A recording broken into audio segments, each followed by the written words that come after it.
Most people don't realize how unusual Alaska actually is until they look at the basic facts. And if you skip those facts, it's almost impossible to understand why this place feels so different from anywhere else. So first, we'll walk through the key details that explain Alaska, and then we'll move into its most incredible places. And later on, you'll see a scene where nature and survival meet in a way that only happens here. When you break Alaska down into simple numbers, the scale becomes almost impossible to ignore. This state covers more than 1.7 million square kilometers, which is nearly 663,000 square miles, bigger than California, Texas, and Montana combined.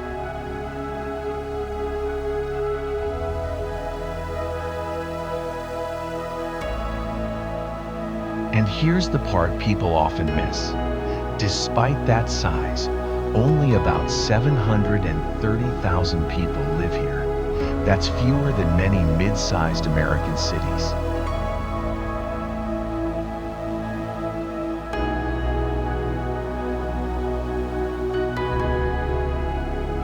If you spread the population evenly, each person would have more than 2 square kilometers to themselves, about 0.8 square miles.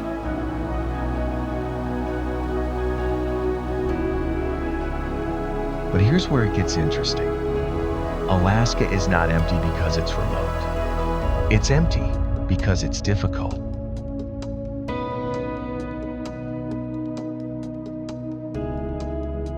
Much of the land is shaped by permafrost, ice fields, and mountains that rise faster than roads can be built. And that leads to something most visitors don't expect. More than 80% of Alaska's communities aren't connected to the road system. Not because no one wants to connect them, but because Alaska's terrain simply doesn't negotiate.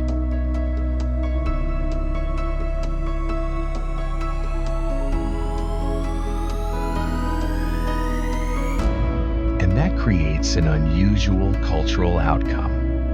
People fly everywhere.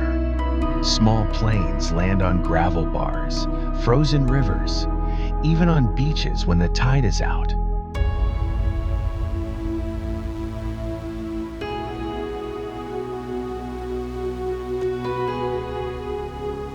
Aviation isn't a luxury here, it's daily transportation. Some Alaskans get their mail delivered by air, groceries by air, even medical help by air. This has shaped a flying culture, unlike anything else in the United States. But this part of Alaska's story leads to something deeper that becomes clear later.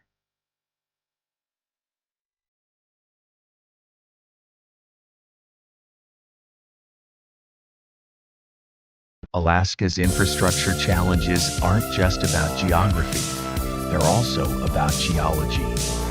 This state sits on the boundary of the Pacific Plate, one of the most active tectonic zones on Earth.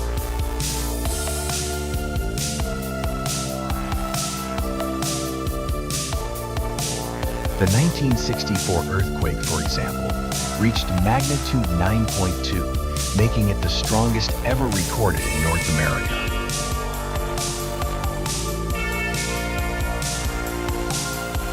Entire coastlines shifted by several meters, forests sank, and towns dropped below sea level in minutes.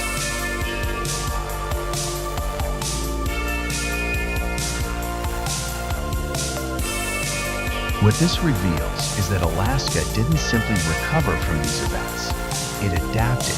The landscape absorbs change the way a living organism might, which is exactly why you'll find some of the world's fastest growing glaciers here.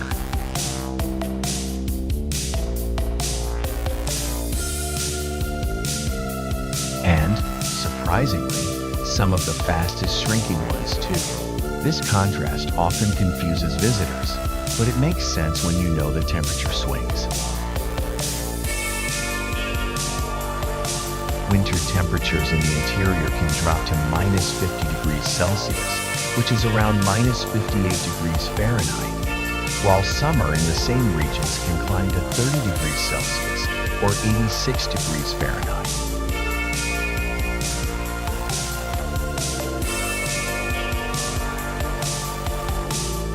Few places on Earth experience such extremes in such short distances.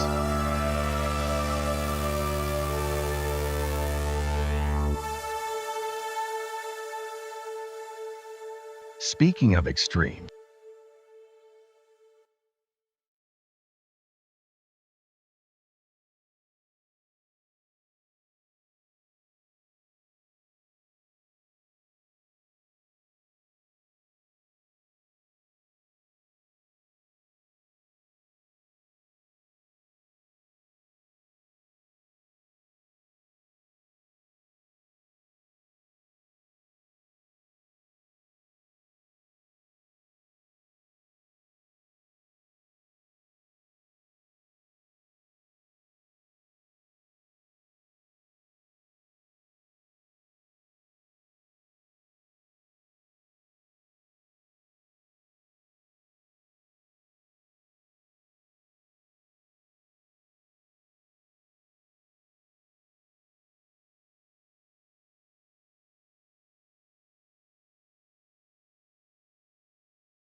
here's a lesser-known curiosity. Alaska has one of the most unusual tax systems in the United States. There's no state income tax and no statewide sales tax. But many residents receive an annual payment called the Permanent Fund Dividend, which can range from hundreds to thousands of dollars depending on oil revenues. It's a reminder that Alaska's economy is built on resources, oil, minerals, fisheries, and that its relationship with the land is practical as much as it is emotional.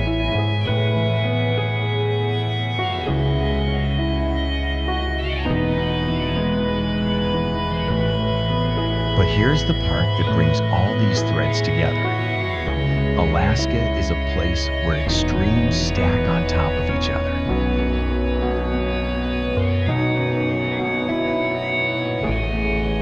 vast distances, massive landscapes, dramatic daylight cycles, huge wildlife populations, powerful geology, and deep cultural history all in one region.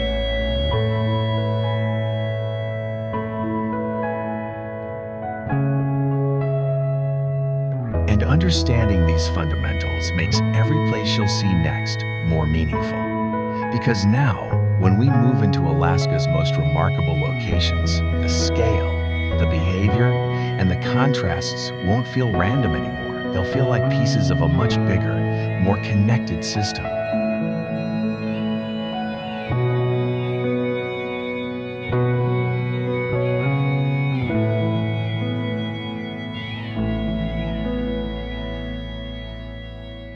Glacier Bay is one of the few places on Earth where you can watch a landscape actively.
The Juneau ice field is one of the largest ice fields in North America, and what makes it unique is not just its size, but how it works.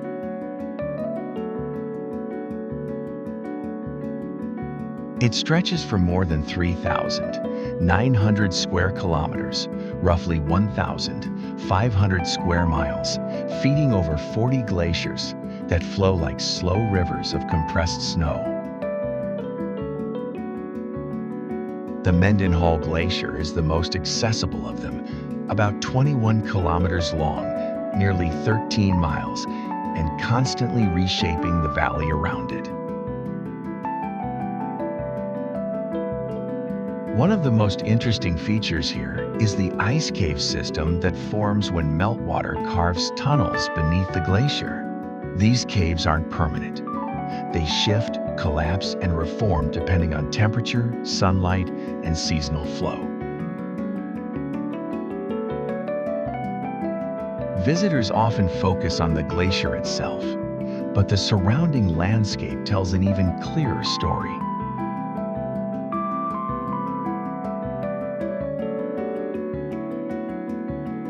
You can see the timeline of retreat right on the ground. Fresh rock closest to the ice, low shrubs a little farther out, then young forest, and finally older, mature trees.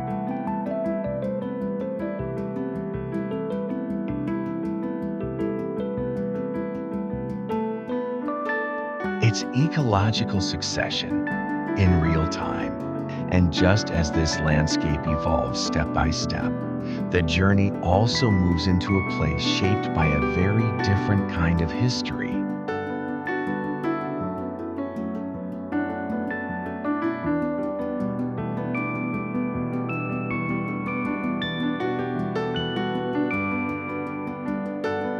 Sitka stands out in Alaska because it blends natural environment with layers of human history.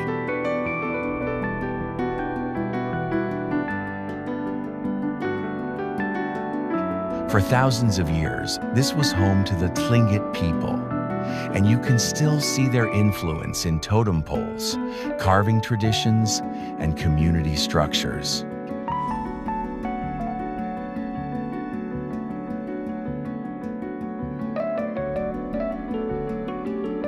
Then, the Russians arrived in the 1700s, establishing New Archangel, the capital of Russian America.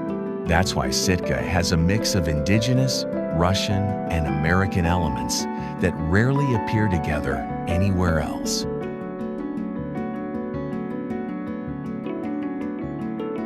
One of the most interesting things about Sitka is its geography. The town sits on the outer coast, facing the Pacific directly. That means stronger weather systems, heavier rainfall, and more exposed coastline compared to many other Alaskan towns.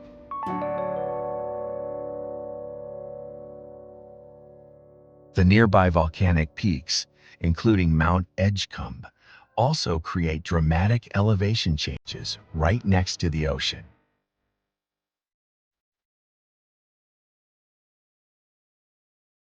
Wildlife here reflects the location too. Sitka has an unusually dense bald eagle population,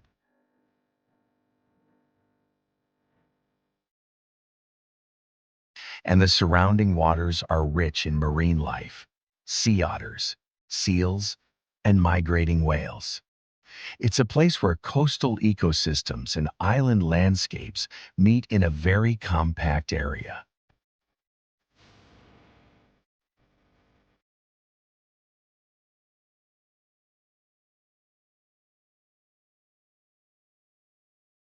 And as the journey leaves this blend of cultures and coastline behind, it moves toward a region where the terrain begins to tighten and the rainforest becomes even more dominant.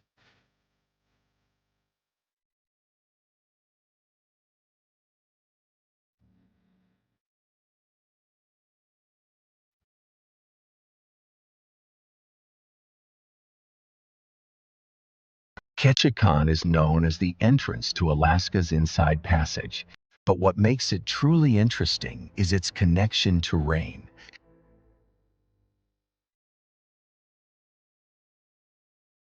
This area receives more than 3,800 millimeters of precipitation per year, around 150 inches, making it one of the wettest towns in the United States.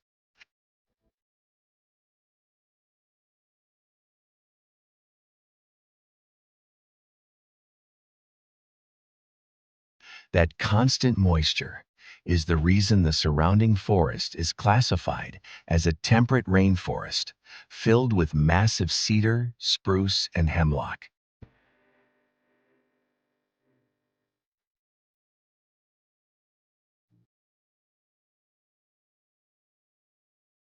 The city is also home to one of the world's largest collections of standing totem poles. These poles aren't just decorative, they carry histories, family stories, and symbols tied to Tlingit, Haida, and Tsimshian culture.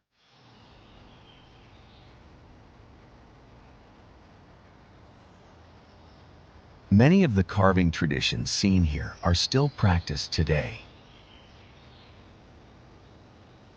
And then there's Misty Fjords, a huge wilderness area just east of town.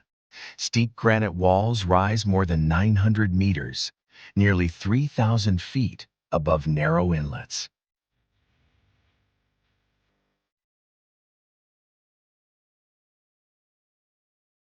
The combination of cliffs, waterfalls, and dense forest makes the area feel remote, even though it's close to a major port.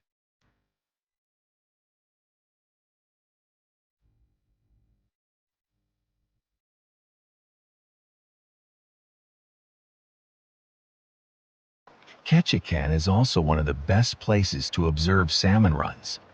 Several streams run directly through town, And during peak season, the fish fill the water so densely that the surface seems to move.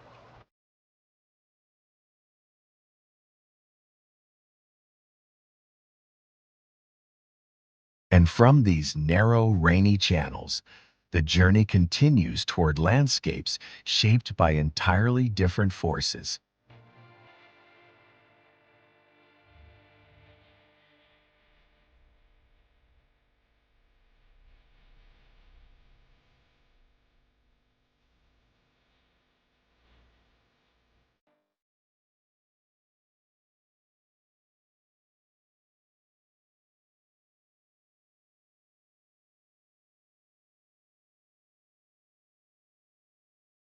Skagway became famous during the Klondike Gold Rush, when tens of thousands of prospectors arrived, hoping to reach the Yukon.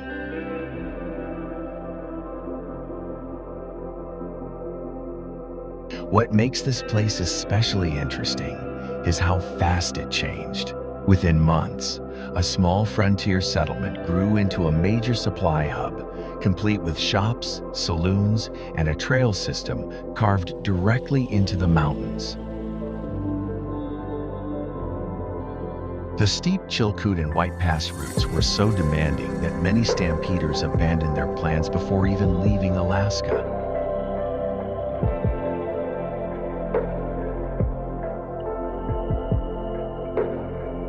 One of the most notable engineering achievements here is the White Pass and Yukon Route Railway, completed in 1900.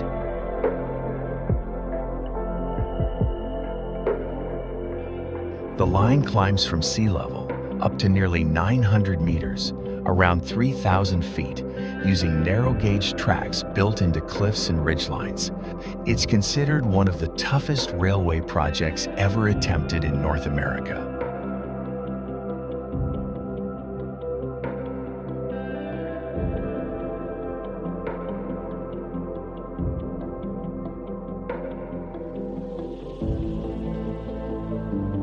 Skagway today preserves much of its Gold Rush era layout, with wooden boardwalks and restored buildings that reflect what the town looked like more than a century ago. But just outside the historical district, the landscape changes quickly. Steep valleys, dense forest, and fast-moving weather systems shape the region far more than the old Gold Rush stories might suggest.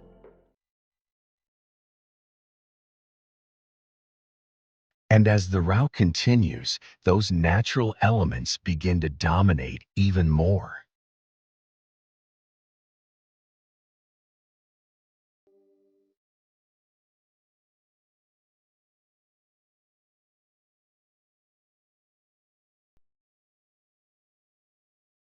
Valdez sits at the end of a deep fjord, surrounded by some of the most dramatic terrain in south-central Alaska.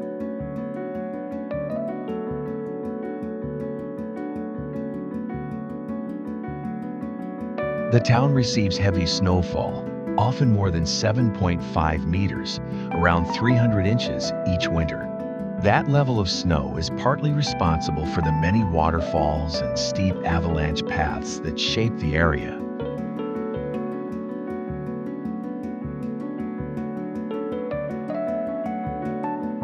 It also makes Valdez one of the few places in Alaska where skiing and snow sports extend well into spring.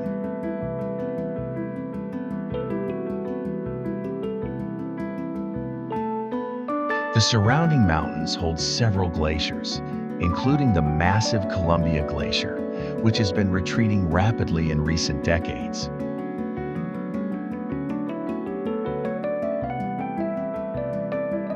This glacier once filled much of the nearby inlet, but it has pulled back more than 20 kilometers, about 12 miles, since the 1980s.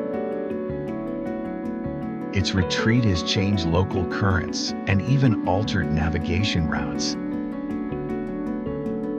Despite the dramatic scenery, Valdez is also known for its port. It serves as the southern endpoint of the Trans-Alaska Pipeline, meaning oil tankers depart from here year-round.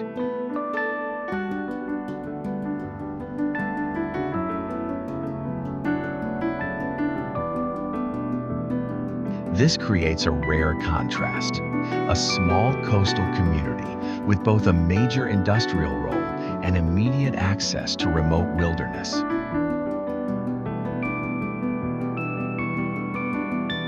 And as the journey moves on from this mix of mountains, glaciers, and coastline, the next region shifts toward open water and rugged coastlines influenced more by the Gulf of Alaska than by inland terrain.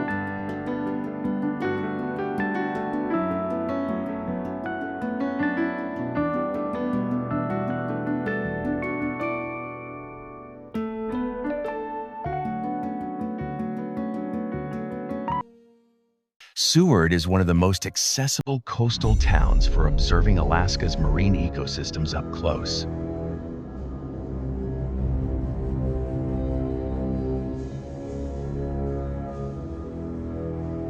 It sits on Resurrection Bay, a deep, narrow inlet that allows large marine mammals to approach surprisingly close to shore.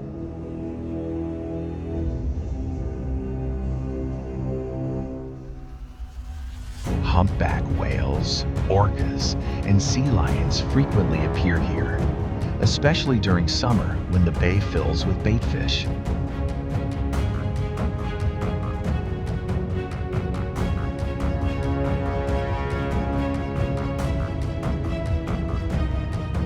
One of the most interesting aspects of Seward is its proximity to varied habitats within a short distance. The bay descends to depths of more than 300 meters, nearly 1,000 feet, meaning cold, nutrient-rich water rises to the surface. This upwelling supports a rich food chain, which is why wildlife sightings are so common.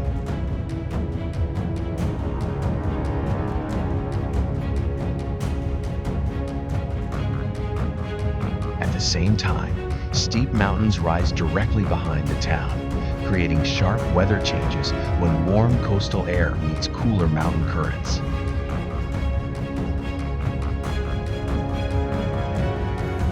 Seward also has a long maritime history.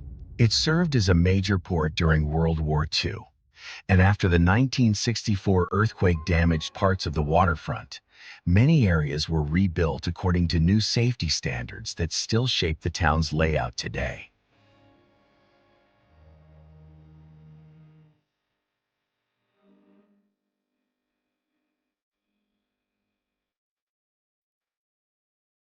As the route continues, the landscape begins to open up again, shifting from steep bays and deep water toward a broader region where mountains, rivers, and coastline intersect in more gradual pattern.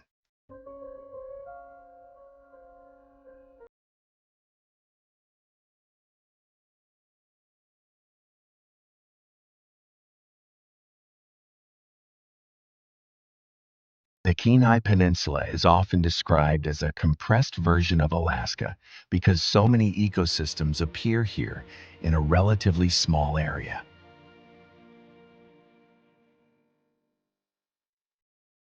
You'll find fjords, mountains, dense forests, salmon rivers, and coastal wetlands, all within driving distance of each other. One of the most interesting features is the peninsula's salmon system. Several species return every year, creating migrations so large that some rivers can appear to be moving even when the water itself is still.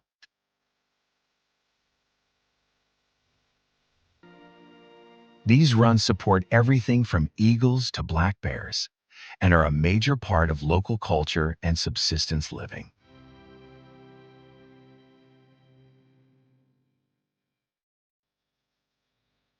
The peninsula is also home to a significant stretch of the Harding ice field, which feeds numerous glaciers that flow outward toward the coast. Some of these glaciers have retreated enough to reveal new lakes and valleys, giving researchers the chance to study freshly exposed terrain.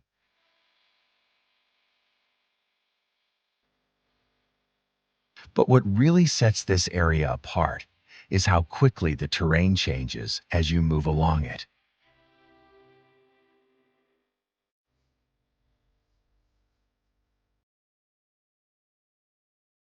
One section can feel coastal and mild, while another becomes cold and alpine within minutes. And as the landscape shifts once again, the journey continues toward an area where human history and natural geography meet in a more subtle way.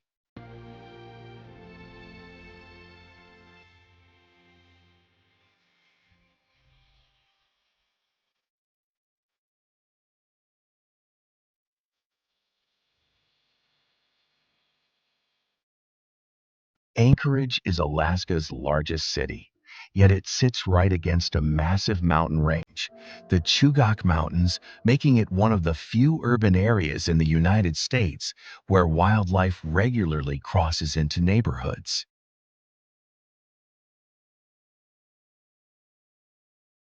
Moose often walk down residential streets, and it's not unusual to see bald eagles perched on streetlights or beluga whales surfacing offshore. This overlap between city life and wilderness is one of the defining features of Anchorage.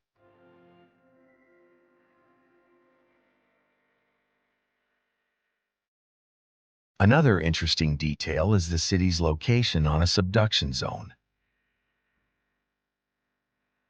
The ground beneath Anchorage is unusually complex, which is why the 1964 earthquake had such a dramatic impact here.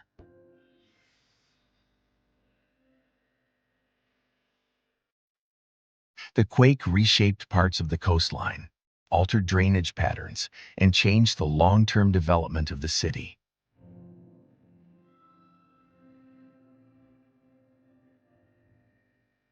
Today, many areas are built with earthquake-resistant design in mind, a direct response to lessons learned from that event.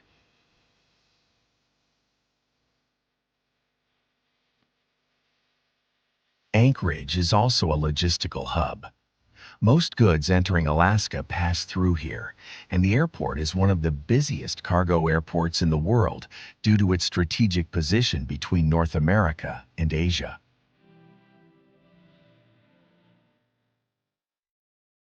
This makes Anchorage feel surprisingly international despite its remote location. And as the route moves away from this mix of urban activity and wilderness, the landscape begins to lean back towards smaller communities shaped more by mountains and open terrain.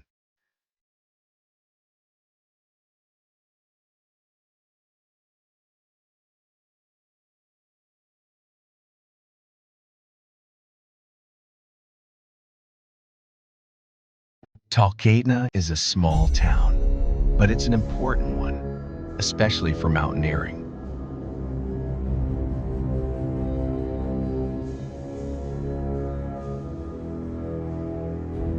Many climbers attempting North America's highest peaks gather here before heading into the mountains, and the town has developed a unique aviation culture because of it.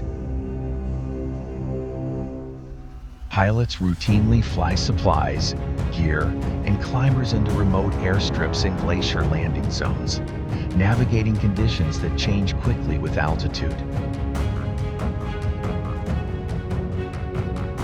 One of the most interesting aspects of Talkeetna is its location at the meeting point of three major rivers, the Susitna, Chulitna, and Talkeetna.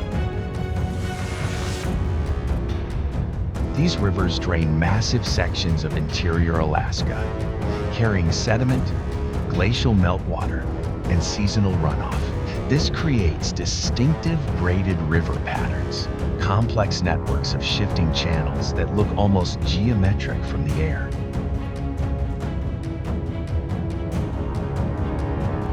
The town itself has preserved much of its early 20th century character. Historic buildings, small shops, and local lodges reflect the area's early aviation and railroad history.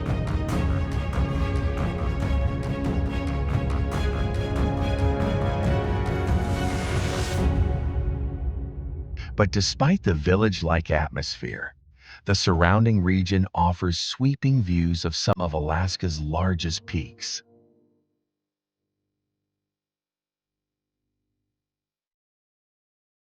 The weather here can shift rapidly, which is why aviation forecasts are treated almost like daily essentials.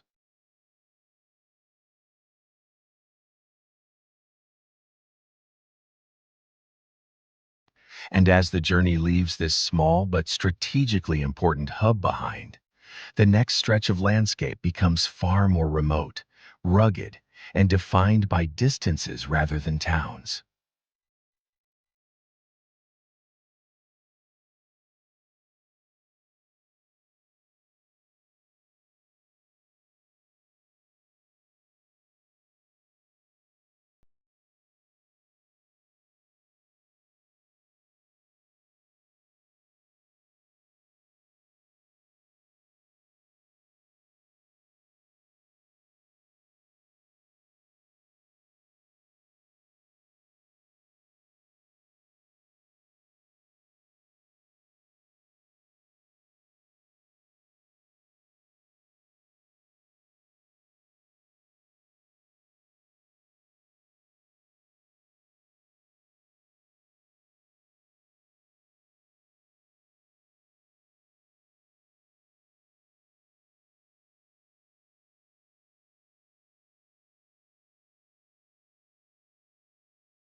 Fairbanks sits near the center of Alaska, where the interior climate shows its full extremes.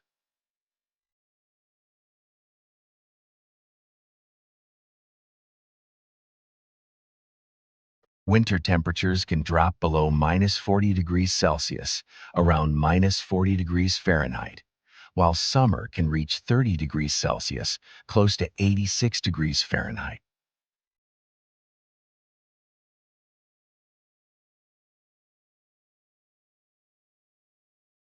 These shifts create a unique environment where permafrost, boreal forest, and river valleys all intersect.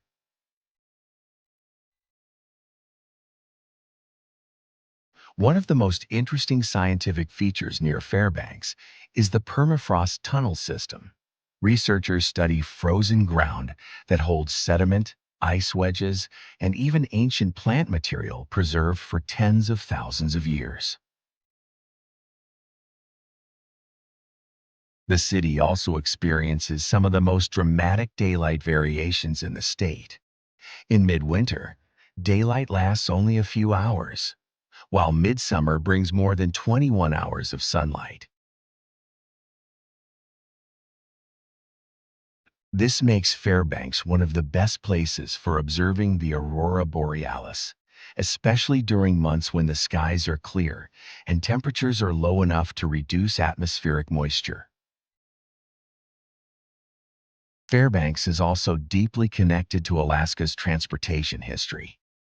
Early traders and miners relied on the river system, and later the railroad, to move supplies across the interior. Today, the city remains a hub for research, logistics, and tourism.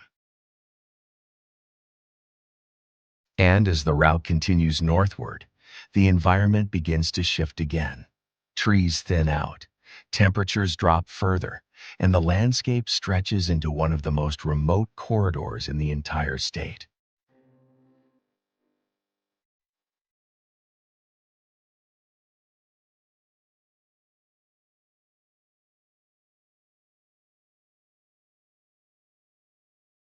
The Dalton Highway is one of the most isolated roads in North America, stretching about 667 kilometers or 414 miles.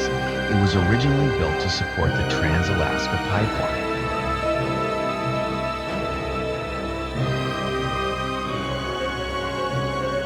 What makes this road especially interesting is how quickly conditions can change.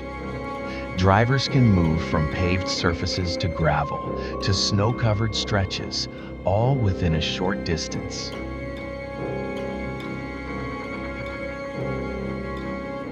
Service points are extremely limited, which is why travelers must bring fuel, supplies, and emergency gear.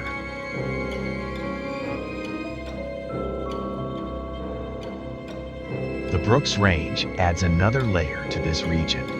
These mountains extend more than 1,100 kilometers, roughly 700 miles, across northern Alaska, forming a barrier between the boreal forest and the Arctic tundra. The range influences weather patterns, wildlife migrations, and even vegetation boundaries.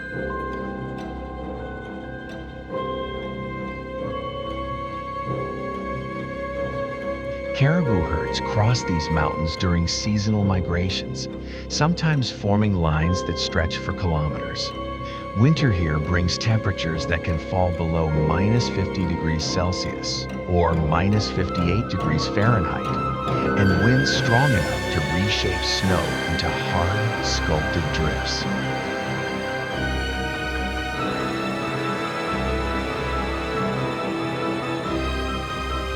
Yet the area remains crucial for studying Arctic ecosystems, especially the transition zones where forest gives way to tundra.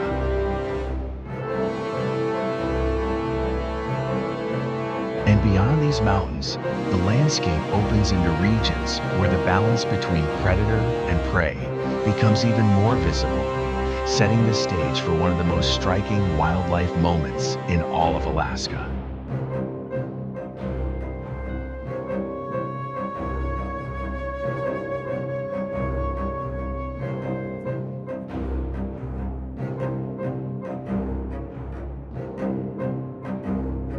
Brooks Falls is one of the clearest examples of how predictable and ancient Alaska's wildlife patterns can be.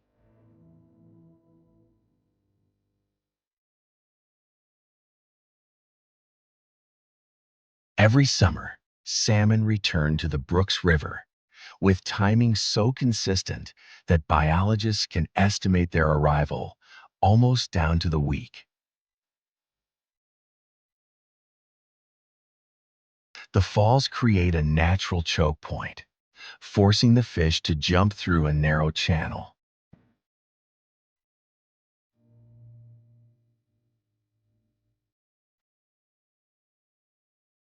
That single geological feature is the reason this place has become one of the most recognizable wildlife sites in North America.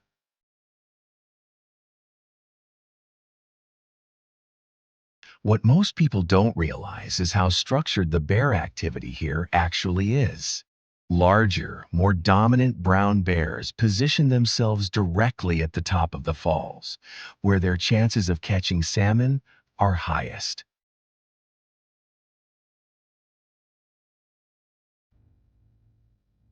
Younger or less experienced bears stay downstream, where competition is lower, but the rewards are also smaller. This creates a natural hierarchy that's easy to observe and requires no human interference.